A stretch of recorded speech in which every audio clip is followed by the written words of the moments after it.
we've seen this happen before. So Arkansas put in work requirements into their Medicaid program in 2018, and it resulted in about 18,000 people losing Medicaid enrollment, even without it being obvious that they lost eligibility. It wasn't that their income went up. And researchers looked into, well, did this at least make them work more? And they found that actually there was no change in employment. It ended up being something where there was a lot of cost, a lot more uninsured people, but there wasn't really an increase, or at least detectable increase in labor supply. That was Sarah Miller, associate professor at the Ross School of Business at the University of Michigan. And this is Epicenter NYC. We connect our communities to news, information, and each other. I'm your host, Amber Castillo. A new House bill would require many Medicaid recipients to log 80 hours of work each month or risk losing coverage. Supporters say it promotes self-sufficiency, but critics warn the paperwork alone could drop thousands from the rolls. Experts say that even expansion states like New York, where about 1 in 3 residents depends on Medicaid, could see enrollment slip. To help unpack it all, I spoke to Sarah Miller. Sarah, again, is an associate professor of business economics and public policy at the University of Michigan's Ross School of Business. Her studies have traced Medicaid's ripple effects, from reduced medical debt all the way to measurable drops in mortality, offering clear evidence that coverage saves both wallets and lives. Today, we talk about what happens when states expand or slash Medicaid, why seemingly small paperwork burdens can shut out eligible patients, and how work requirement rules could reverberate across other safety net programs. Before we jump in, a quick message from our team. Hi, I'm Mariana from the Epicenter NYC team with a quick health update. Flu, RSV, COVID, and stomach viruses are creating an epidemic, making public spaces, including schools, virus hotspots. Watch for norovirus symptoms like vomiting, RSV's sneezing and congestion, and the flu's high fevers and fatigue. Hydration, rest, and staying home when sick help keep families healthy. Protect your community. Wash your hands, clean surfaces, and keep up with vaccines. Need more info? Email hello@epicenter-nyc.com or text 917-818-2690. Now back to the show. Here's my conversation with Sarah. My name is Sarah Miller. I'm an associate professor of business economics and public policy at the Ross School of Business at the University of Michigan. Could you speak a little bit about your area of focus? Because I believe some of your research has gone into Medicaid, improving health outcomes. Yeah, definitely. So I'm a health economist. I'm really interested in health insurance and the Medicaid program in particular. And I have a few strands of research there. So I have a lot of work on the Affordable Care Act's Medicaid expansions and looking at how they improve people's health and improve people's ability to access medical care. And then I have other sort of area of research that looks at past expansions of coverage to kids in their childhood and then following them forward and seeing in adulthood, if you were able to get your chronic illness treated as a child, now you're an adult, do we see that you're healthier? Do we see that you have better outcomes? So I would say within the Medicaid space, those are kind of two big areas that I've done research on. And can you elaborate a little bit on that and what you found out about how Medicaid affects mortality and affects overall health, especially when we're talking about vulnerable groups? Yeah, absolutely. So one piece that I have that looks at the more recent expansions looks at low-income older adults who are, not quite at that age where they can qualify for Medicare, but they're still at that age where a lot of health problems start coming on. So like 55 to 64. With my co-authors, we looked at this large sample of data and basically followed them over time to see how mortality rates evolved across states that chose to expand Medicaid to this group versus states that chose not to. So I don't know if you remember way back when the Affordable Care Act was getting implemented, but there was this really high-profile Supreme Court case that in 2012 that basically made these expansions optional. And so a lot of states, despite the fact that the federal government was giving them a very generous amount of money to expand, a lot of states chose not to. So it was very unfortunate for low-income people in these states who were now not able to get their medical care. For researchers, it was useful in the sense that it gave us kind of a control group so we could learn what happens when you expand and what happens when you don't expand. So my colleagues and I that worked on this project, we focused on this older group and we followed them forward, and we found that there were very significant differences in mortality rates across the states that did expand, where we did see that people were getting a lot of coverage, and states that didn't expand. So there's probably more than 15,000 additional deaths that happened over the 4-year period we studied just because the states had opted not to expand. Now, there's been other work by other teams, which we always love in science when you have replication by completely independent teams. There's been a recent paper that replicated this study but used a much bigger data set. And they were able to look not just at this older group that's especially vulnerable, but at lots of different groups. Young people, racial and ethnic minorities, people that had different marital status. And they basically found across the board that there were these mortality benefits, that mortality was going down by about 20% when they were able to get Medicaid coverage. What are the main mechanisms by which these proposed cuts would reduce Medicaid enrollment? Yeah, so my summary of how this is going to affect Medicaid enrollment is there's just way more paperwork burden that's going to happen now. So there were some efforts previously to streamline Medicaid enrollment, make it so you don't have so much paperwork and so many things that you have to respond to. It's undoing those efforts to streamline. And then the other big part is, as you mentioned, the work requirements. So non-elderly adults are going to be required to work with some exceptions, 80 hours a month. Now, the working isn't the problem because most people on Medicaid actually do work. So 64% of people on Medicaid work. Of the people who are not working, most of them are going to school, having caretaking responsibilities, or are themselves disabled or have a chronic illness that prevents them from working. Only 8% of people on Medicaid say that they're either retired or between jobs or have another reason. So I think the problem isn't that people aren't working. The problem is that depending on how it gets administered exactly by each state, and it can be different in different states, you're going to have to provide kind of continuous documentation of your work status and just provide a bunch more paperwork. We've seen this happen before. So Arkansas put in work requirements into their Medicaid program in 2018, and it resulted in about 18,000 people losing Medicaid enrollment, even without it being obvious that they lost eligibility. It wasn't that their income went up. And researchers looked into, well, did this at least make them work more? And they found that actually there was no change in employment. So it ended up being something where there was a lot of cost, a lot more uninsured people, but there wasn't really an increase, or at least detectable increase in the labor supply.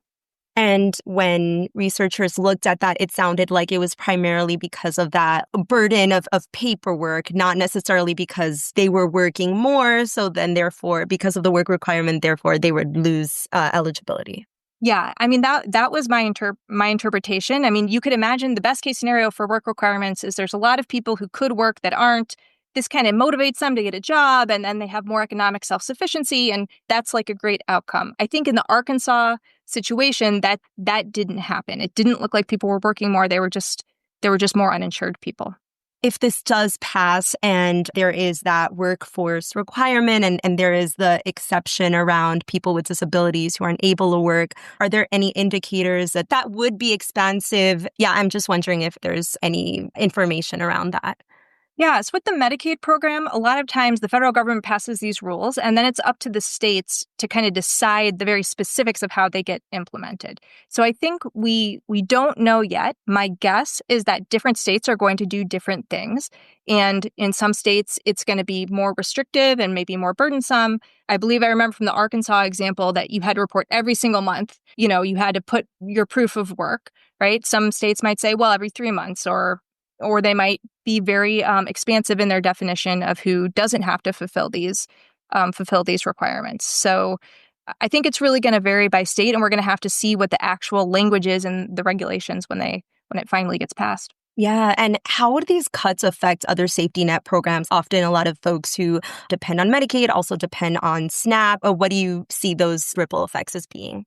There has been research done that shows that when you get kicked off or you get sanctioned from one program, it can be harder to get on and stay on the other programs. So there's work actually by a recent PhD from the University of Michigan that looked at the work requirements in the TANF program, the Temporary Aid to Needy Families program, and found that when people got sanctioned in that program, they were less likely to be on Medicaid and their kids were less likely to be on Medicaid because there's just these hurdles that you have to jump over if you want to stay enrolled in multiple programs.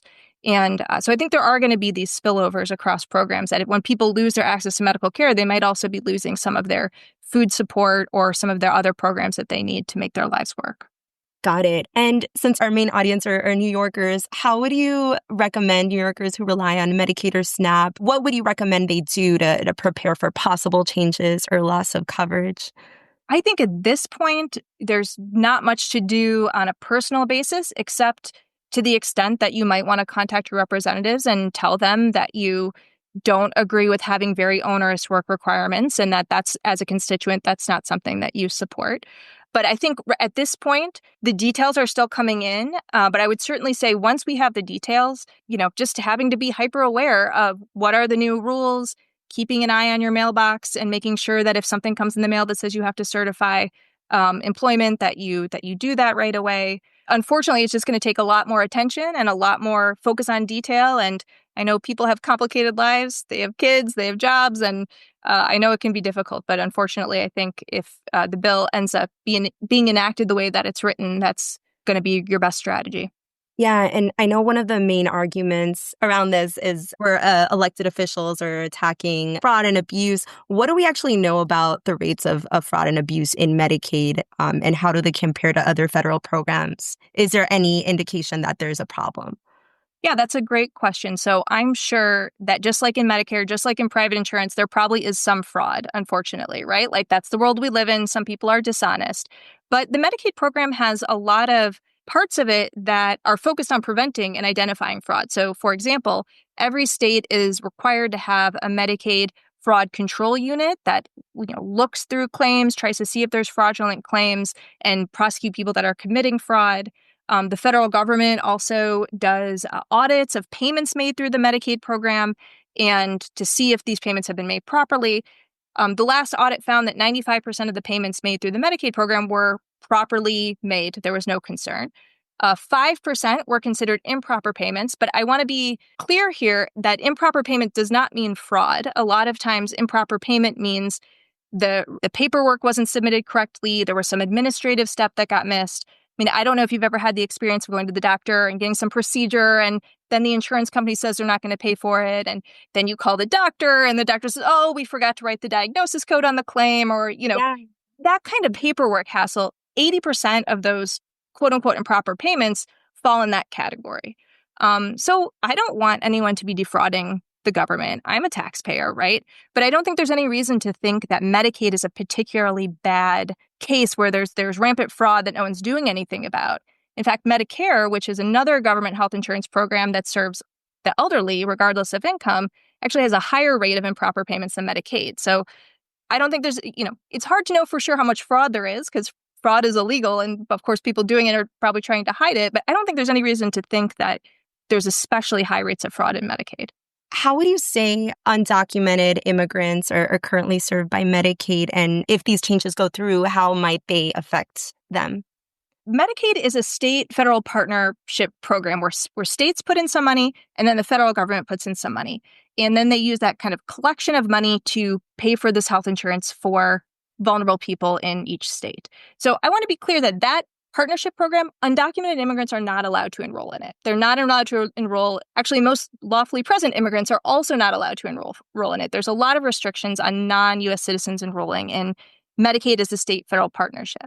Now, what I think causes a lot of confusion is some states have said there are some populations of undocumented immigrants in our state that we want to provide healthcare to.